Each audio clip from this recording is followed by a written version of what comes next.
ผมยังจำได้ดีครับเช้าวันหนึ่งที่ผมไปเยี่ยมลุงชาญเพื่อนบ้านวัย70กว่าๆที่ผมเคารพลุงเป็นคนอารมณ์ดีพูดจาเฮฮาชอบเล่าเรื่องสมัยก่อนให้ฟังแต่เช้าวันนั้นผมเห็นลุงเปิดตู้เย็นอยู่พักใหญ่แล้วก็หัวเราะออกมาเบาๆไอ้กุญแจบ้านมันมาอยู่ในนี้ได้ยังไงวะเนี่ยผมหัวเราะตามครับมันดูเป็นเรื่องเล็กๆแต่พอกลับบ้านผมกลับนั่งคิดเงียบๆอยู่พักหนึ่งว่ามันอาจจะไม่ใช่เรื่องขำเสมอไป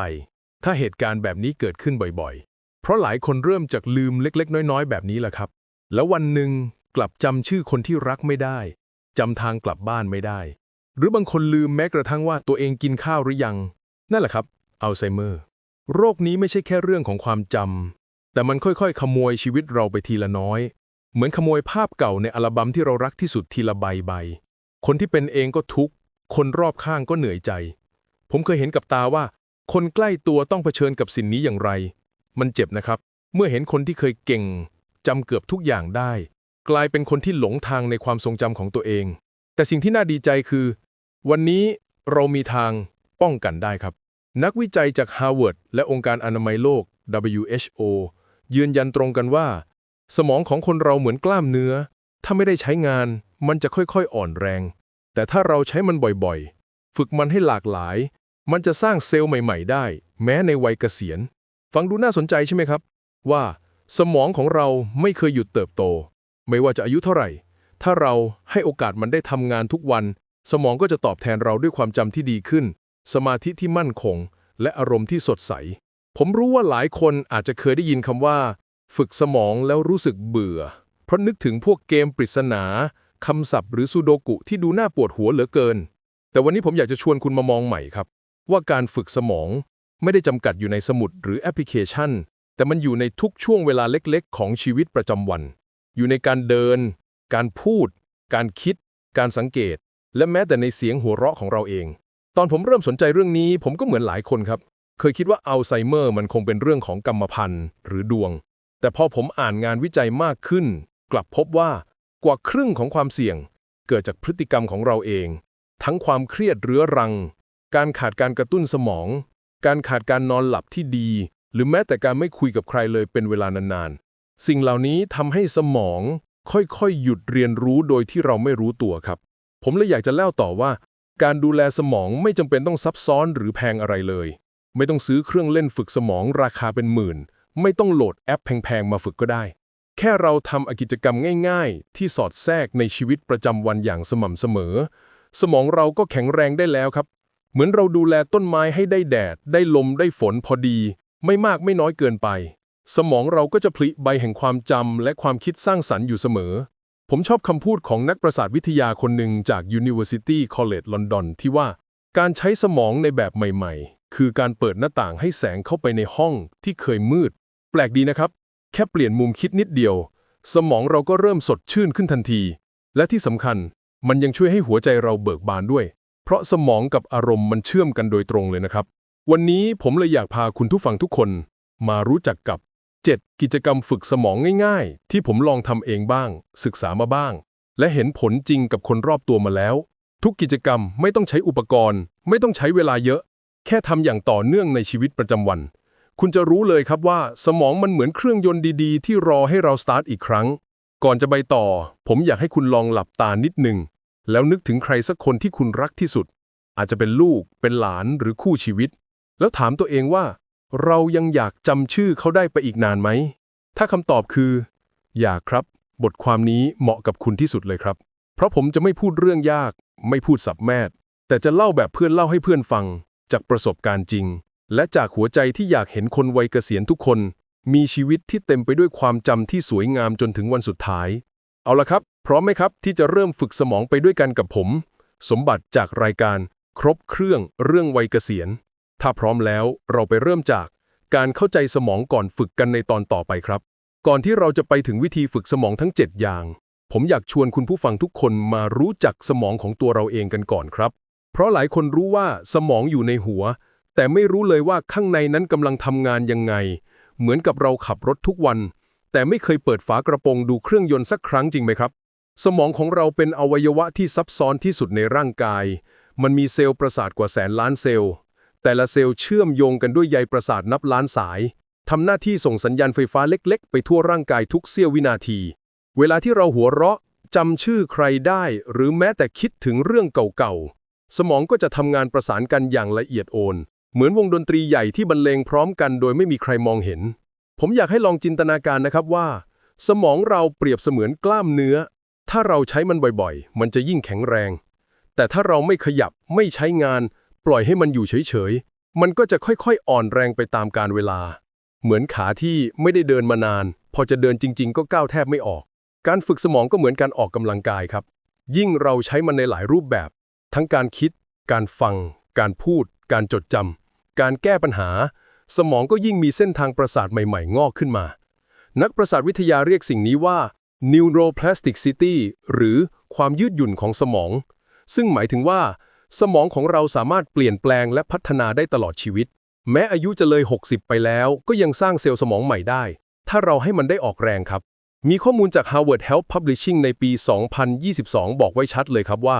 คนสูงอายุที่มีกิจกรรมทางจิตใจและการคิดวิเคราะห์เป็นประจำเช่นการเรียนรู้สิ่งใหม่การเข้าสังคมหรือการฝึกสมาธิจะมีความเสี่ยงเป็นโรคสมองเสื่อมและอัลไซเมอร์น้อยกว่ากลุ่มที่ใช้ชีวิตซ้ำๆอย่างชัดเจน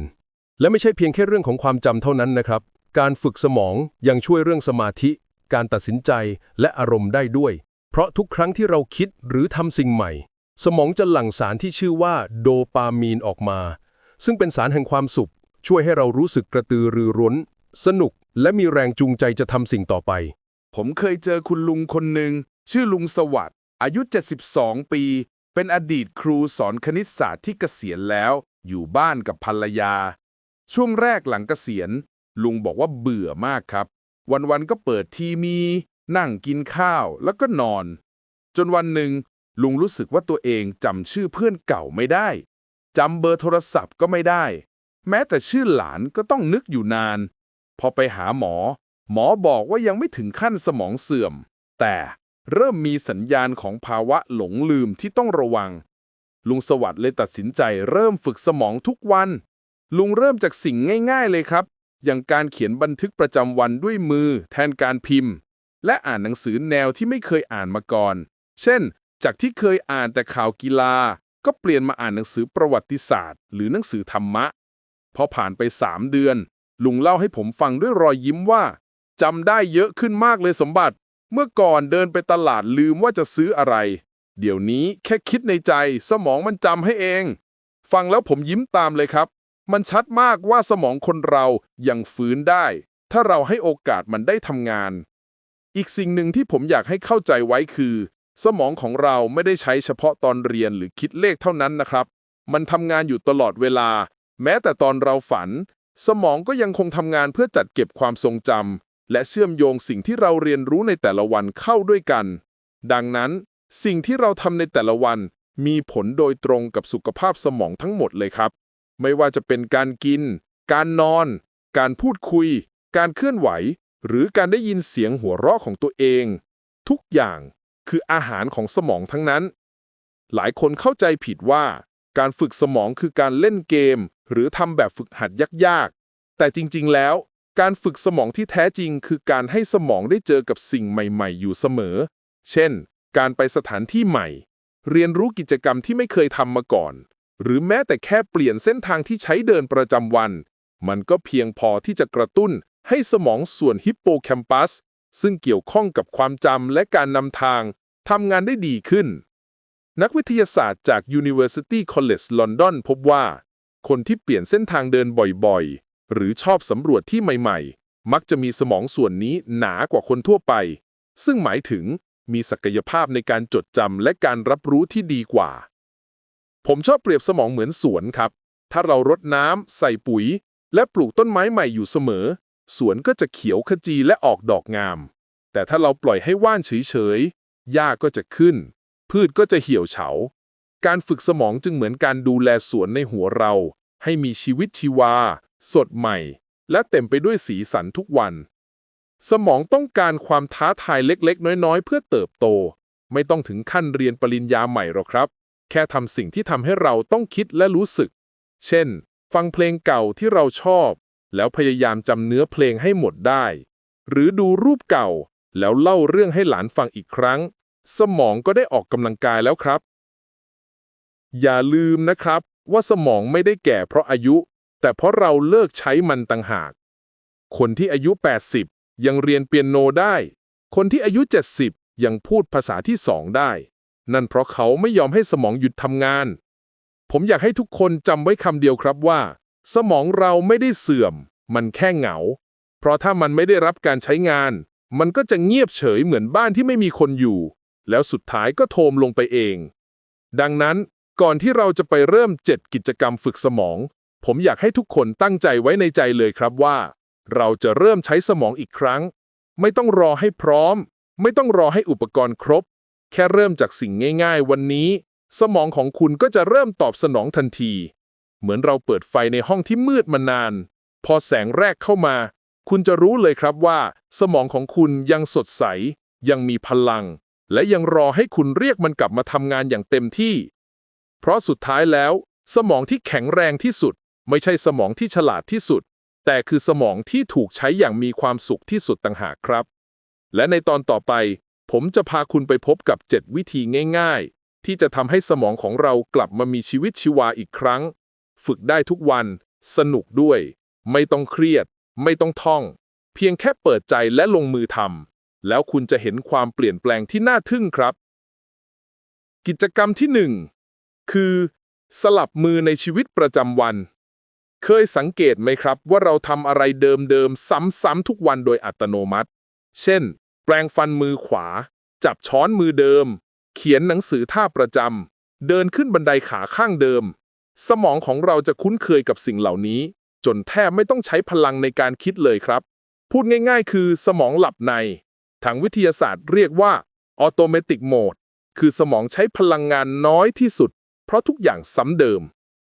แต่ถ้าเราลองเปลี่ยนเล็กน้อย เช่น แปรงฟันด้วยมือซ้าย หรือเปิดประตูด้วยมือที่ไม่ถนัด สมองเราจะต้องเปิดระบบคิดขึ้นมาอีกครั้ง เพื่อควบคุมการเคลื่อนไหวใหม่ ซึ่งนี่แหละครับ คือการฝึกสมองแบบไม่รู้ตัว มีงานวิจัยจาก University of California พบว่า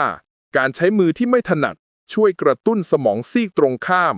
และยังสร้างการเชื่อมต่อใหม่ระหว่างเซลล์ประสาททำให้สมองตื่นตัวและมีความยืดหยุ่นมากขึ้น ผมเองก็ลองมาหลายครั้งครับ ตอนแรกแปรงฟันมือซ้าย ขนแปรงแทบเข้าจมูกเลย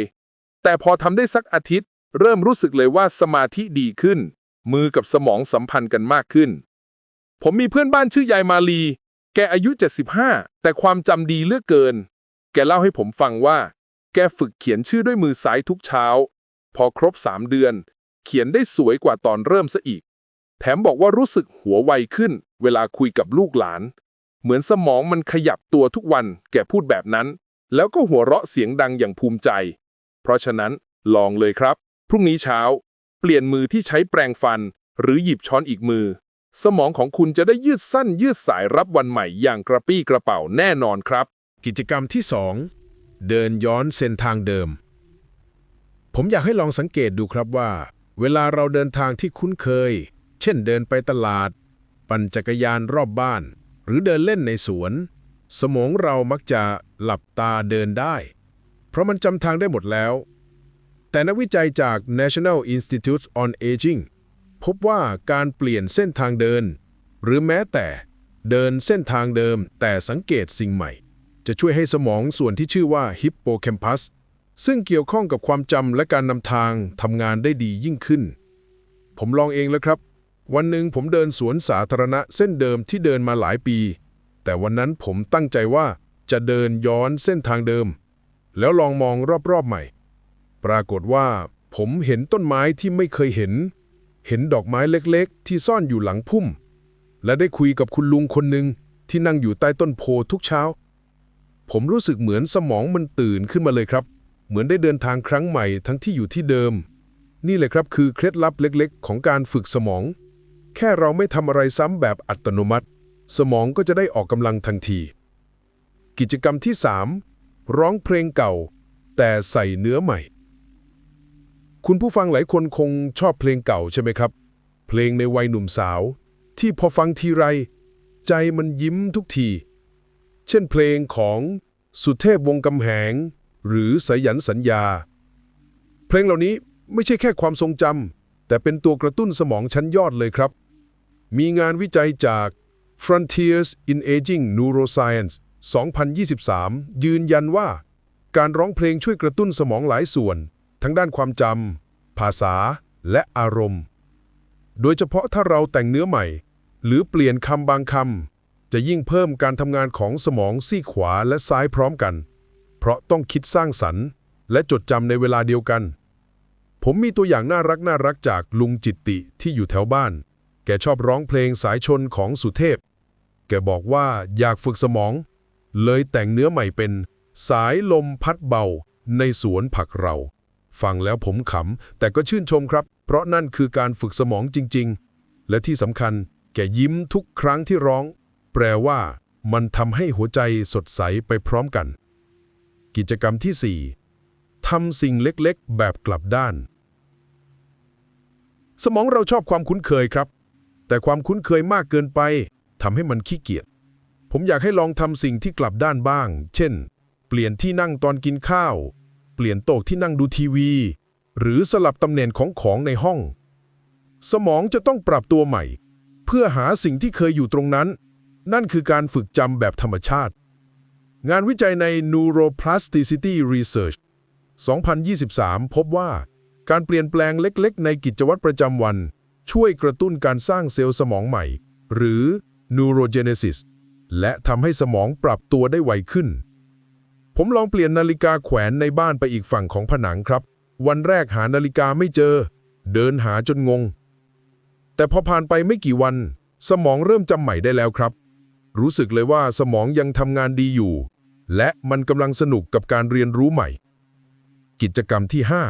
5 วาดภาพจากความจำไม่ต้องเป็นศิลปินก็วาดได้ครับ ผมอยากให้ลองวิธีนี้มากเลย เพราะมันฝึกสมาธิและความจำไปพร้อมกัน วิธีง่ายมาก แค่ดูภาพอะไรก็ได้สักภาพหนึ่ง เช่น รูปบ้านเก่า รูปหลาน หรือรูปวิว แล้วมองไว้ประมาณ 30 วินาที จากนั้นลองวาดจากความจำ ไม่ต้องสวย ไม่ต้องเหมือน แต่ให้วาดตามที่สมองจำได้ มีงานวิจัยจาก University of Toronto พบว่า การวาดจากความจำช่วยเพิ่มการเชื่อมต่อระหว่างสมองซีกซ้าย ด้านเหตุผล และสมองซีกขวา ด้านจินตนาการทำให้สมองทำงานร่วมกันได้ดีขึ้น ผมมีตัวอย่างจริงครับ ลุงมนัสวัย 68 ปี เป็นอดีตช่างไม้ แกเริ่มวาดภาพบ้านในวัยเด็กทุกเช้า พอวาดไปเรื่อยๆ แกเล่าว่าความจำดีขึ้นมาก เวลาเจอเพื่อนเก่าแกจำชื่อได้ทันที แล้วแกพูดคำหนึ่งที่ผมจำขึ้นใจ ผมวาดความทรงจำให้กลับมามีชีวิตอีกครั้ง ฟังแล้วอบอุ่นจริงๆ กิจกรรมที่ 6 คำนวณในใจจากชีวิตจริง ผมรู้ครับ หลายคนไม่สอบเลข แต่จริงๆ แล้วเลขง่ายๆ รอบตัวเรานี่แหละ คือเครื่องฝึกสมองชั้นดี ลองคิดดูสิครับ เวลาเราไปตลาด ซื้อของ 120 บาท จ่ายแบงค์ 500 จะได้เงินทอนเท่าไหร่ หรือเดินดูราคาผลไม้ แล้วลองรวมในใจโดยไม่ใช้เครื่องคิดเลข นักวิจัยจาก The Journal of Cognitive Enhancement พบว่าการคำนวณในใจช่วยกระตุ้นสมองส่วนหน้า หรือ prefrontal cortex ที่เกี่ยวข้องกับสมาธิ การตัดสินใจ และการคิดเชิงตรรกะ ผมเองก็ฝึกครับ เวลาไปจ่ายตลาด ผมชอบแกล้งคิดในใจว่า วันนี้ใช้ไปเท่าไหร่แล้วนะ แล้วก็ลองทายยอดรวมก่อนถึงแคชเชียร์ พอเทียบกับใบเสร็จทีไร ผมยิ้มเลยครับ เพราะบางทีคาดการณ์ใกล้เคียงมาก มันไม่ใช่เรื่องเลขหรอกครับ แต่มันคือความภาคภูมิใจที่รู้ว่า สมองเรายังแม่น ยังคิดไว ยังลื่นไหลครับ กิจกรรมที่ 7 นั่งสมาธิแบบมีคำถาม ผมรู้ว่าหลายคนชอบนั่งสมาธิอยู่แล้ว แต่ผมอยากแนะนำสมาธิแบบฝึกสมองครับ คือการนั่งสงบนิ่งแต่มีคำถามเบาๆในใจ เช่น วันนี้ฉันจำอะไรได้ใหม่ไหม หรือวันนี้มีเรื่องอะไรที่ฉันขอบคุณตัวเองบ้าง พอเราตั้งคำถาม สมองจะเริ่มค้นหาคำตอบแบบอัตโนมัติ ซึ่งเป็นการฝึกความจำระยะยาวและความคิดเชิงบวกในเวลาเดียวกัน มีงานวิจัยจาก Harvard Medical School ยืนยันว่าการทำสมาธิแบบ mindfulness สามารถลดความเสี่ยงภาวะสมองเสื่อมได้จริง เพราะมันช่วยลดฮอร์โมนความสเตรสและทำให้สมองสร้างเซลล์ใหม่ได้ต่อเนื่อง ผมเองก็ทำทุกคืนก่อนนอนครับ หลับตาเงียบๆแล้วถามตัวเองว่า วันนี้ฉันได้ยิ้มให้ใครบ้าง บางวันคำตอบทำให้หัวใจอบอุ่นมากจนยิ้มทั้งน้ำตาเลยครับ เห็นไหมครับว่ากิจกรรมพวกนี้ไม่ได้ยากเลย ไม่ต้องใช้อุปกรณ์ ไม่ต้องมีเวลาเยอะ แค่ตั้งใจเล็กๆทุกวัน สมองก็จะเริ่มตอบสนองเหมือนเครื่องยนต์ที่กลับมาทำงานอย่างนุ่มนวลอีกครั้ง แล้วที่สำคัญมันไม่ใช่แค่ช่วยเรื่องไม่ลืมเท่านั้น แต่ยังช่วยให้เรามีสมาธิอารมณ์ดี และรู้สึกว่าชีวิตมีคุณค่าในทุกวัน เพราะสุดท้ายแล้วสมองที่แข็งแรงไม่ใช่สมองที่จำได้ทุกอย่าง แต่คือสมองที่จำสิ่งสำคัญได้อย่างมีความสุขต่างหากครับ ผมรู้จักลุงบุญส่งเมื่อประมาณ3 ปีก่อนครับแกอายุ70ต้นๆเป็นอดีตข้าราชการครูที่เพิ่งเกษียณใหม่ๆบ้านอยู่ไม่ไกลจากบ้านผมหรอกครับแต่ตอนนั้นลุงแทบไม่ออกจากบ้านเลยแกบอกว่ารู้สึกเหมือนหมดประโยชน์เพราะไม่มีงานไม่มีนักเรียนไม่มีคนรอฟังเสียงเหมือนเมื่อก่อนทุกวันของลุงคือการนั่งมองออกไปนอกหน้าต่างแล้วก็ลืมบ่อยขึ้นเรื่อยๆจนภรรยาต้องเตือนแทบทุกเรื่องวันหนึ่งผมไปเยี่ยมแกหัวเราะแห้งๆแล้วพูดว่าสมบัติเอ็งเชื่อไหมเมื่อวานเข้าไปตลาดแต่กลับมาลืมว่าไปซื้ออะไรเดินถือถุงมาด้วยนะแต่เปิดดูมีแต่ผักกับน้ำปลาทั้งที่ข้าตั้งใจจะซื้อกาแฟให้แม่มันผมฟังแล้วก็ยิ้มครับแต่ในใจรู้เลยว่านี่คือสัญญาณของความจำที่เริ่มอ่อนแรงไม่ถึงกับอัลไซเมอร์หรอกครับแต่ถ้าปล่อยไว้โดยไม่กระตุ้นสมองมันจะค่อยๆเงียบลงเหมือนเครื่องยนต์ที่ไม่ได้สตาร์ทผมเลยคุยกับลุงแบบเพื่อนคุยกับเพื่อนบอกแกไปว่าลุงสมองเรามันไม่ใช่ของเสียมันแค่ขี้เกียจถ้าเราปลุกมันทุกวันมันจะตื่นขึ้นมาเองแล้วผมก็เล่าเรื่องกิจกรรมฝึกสมองที่ผมศึกษามาให้แกฟังทั้งเรื่องสลับมือเรื่องเดินย้อนทางเดิมกับร้องเพลงเก่าใส่เนื้อใหม่ตอนแรกแกหัวเราะใหญ่เลยครับโอ้ยจะให้ข้าเดินย้อนทางหรือร้องเพลงก็กลัวคนหาว่าบ้าผมเลยบอกว่าลองดูสิลุงสนุกนะทำไปหัวเราะไปสมองมันจะยิ้มด้วยลุงบุญส่งเริ่มจากง่ายที่สุดก่อนครับแกลองใช้มือซ้ายถือช้อนตอนกินข้าวทุกเช้าแล้วก็ฝึกคำนวณในใจเวลาไปตลาดซื้อของทีไรจะลองบวกลบเองทุกครั้งโดยไม่พบเครื่องคิดเลข2 อาทิตย์แรกแกบอกว่างงมากมือสั่นทำหกเลอะแต่พอผ่านไปเดือนกว่าๆแกกลับเล่าให้ผมฟังด้วยรอยยิ้มสมบัติข้าวเช้านี้ข้ากินมือซ้ายหมดจานแล้วนะแถมจำชื่อเพื่อนเก่าได้หมดเลยที่ไม่ได้เจอกัน10 ปีผมฟังแล้วขนลุกเลยครับเพราะมันพิสูจน์ให้เห็นชัดเจนว่าสมองของเรายังกลับมาสดใสได้จริงพอเข้าสู่เดือนที่2แกเริ่มทำสิ่งใหม่ขึ้นเรื่อยๆแกลองร้องเพลงเก่าที่เคยชอบเรือนแพของสุเทพแล้วแต่งเนื้อใหม่เองใจยังจำทุกความฝันเก่าถึงมือจะสั่นแต่ใจยังกล้าแกหัวเราะแล้วพูดว่าข้ารู้สึกเหมือนได้กลับไปเป็นครูอีกครั้งสมองมันคิดคำได้ไวเหมือนสมัยสอนเด็กภรรยาแกเล่าให้ฟังว่าช่วงนั้นบ้านกลับมามีเสียงหัวเราะทุกวันเพราะลุงชวนร้องเพลงด้วยกันทั้งบ้าน3 เดือนผ่านไปผมไปเยี่ยมอีกทีลุงบุญส่งดูเปลี่ยนไปมากเลยครับสีหน้าเบิกบานสายตาแวววาวพูดคุยคล่องแคล่วความจำดีขึ้นจนภรรยาแกยังแปลกใจแกจำชื่อเพื่อนในกลุ่มบำนาญได้ทุกคนจำเบอร์โทรลูกชายได้โดยไม่ต้องเปิดโทรศัพท์แล้วแกพูดกับผมประโยคนึงที่ผมไม่มีวันลืมสมบัติตอนแรกข้าแค่กลัวลืมชื่อคนอื่นแต่ตอนนี้ข้ารู้แล้วว่าข้ากลัวอะไรมากกว่าข้ากลัวลืมตัวเองผมเงียบไปเลยครับเพราะมันคือประโยคที่ลึกมากลุงพูดต่อว่าตอนที่ข้าเริ่มลืมข้ารู้สึกเหมือนตัวเองกำลังหายไปทีละนิดแต่พอข้าเริ่มฝึกสมองทุกวันข้าไม่ได้แค่จำเรื่องเก่าได้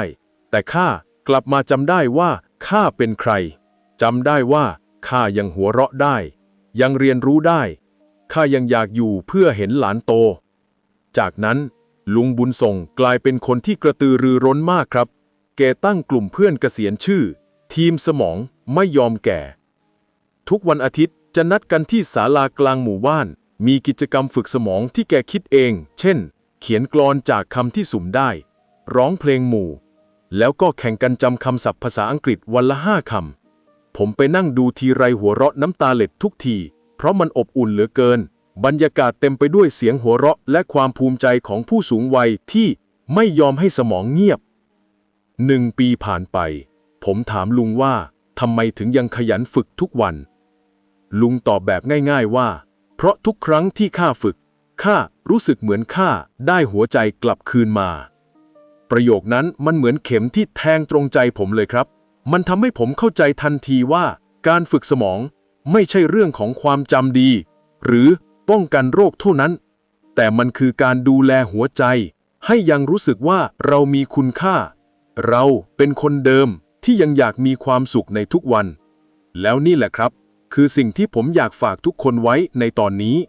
สมองของเราไม่ได้ต้องการอะไรซับซ้อนเลยมันแค่ต้องการให้เรายังอยากเรียนรู้เหมือนเด็กที่ตื่นเต้นกับสิ่งใหม่ๆอยู่เสมอลุงบุญส่งไม่เคยเรียนแพทย์ไม่เคยอ่านหนังสือสมองเสื่อมเล่มไหนแต่สิ่งที่แกทำได้ดีที่สุดคือความพยายามเล็กๆทุกวันที่ทำด้วยรอยยิ้มเพราะท้ายที่สุดแล้วสมองที่แข็งแรงที่สุดคือสมองที่ได้ทำงานคู่กับหัวใจที่มีความสุขครับคุณผู้ฟังครับพอเรามานั่งย้อนมองตลอดเรื่องที่ผ่านมาไม่ว่าจะเป็นเรื่องของลุงบุญส่งยายมาลีหรือลุงสวัสดิ์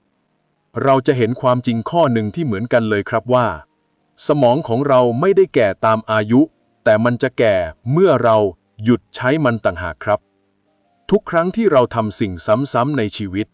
สมองก็จะทำงานแบบอัตโนมัติเหมือนเครื่องยนต์ที่ติดเครื่องไว้เฉยๆแต่ไม่เคยออกวิ่งแต่พอเรากล้าลองสิ่งใหม่ๆสมองจะเริ่มจุดประกายขึ้นอีกครั้งมันจะสร้างเส้นใยประสาทใหม่ๆเชื่อมต่อกันทำให้เราคิดไวจำได้ดี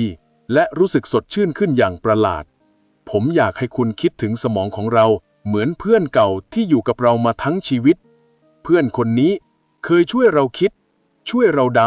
ช่วยเราจำสิ่งดีๆทุกอย่างในชีวิตแต่บางครั้งเรากลับละเลยมันปล่อยให้มันเงียบเหงาและเริ่มอ่อนแรงสิ่งที่สมองต้องการไม่ใช่ยาแพงหรือเทคโนโลยีซับซ้อนหรอกครับแต่มันต้องการเวลาและความใส่ใจจากเจ้าของเท่านั้นเพราะทุกกิจกรรมที่เราพูดถึงตั้งแต่ต้นไม่ว่าจะเป็นการสลับมือการเดินย้อนทางเดิมการร้องเพลงการวาดภาพหรือแม้แต่การนั่งสมาธิล้วนคือของขวัญที่เรามอบให้สมองของเราเป็นเหมือนการบอกมันว่าเฮ้สมองเรายังอยากเดินไปด้วยกันนะมีคำพูดหนึ่งของศาสตราจารย์ด้านประสาทวิทยาจากมหาวิทยาลัยสแตนฟอร์ดที่ผมชอบมากเขาบอกว่า The brain loves novelty. Every new experience is like sunlight to a flower.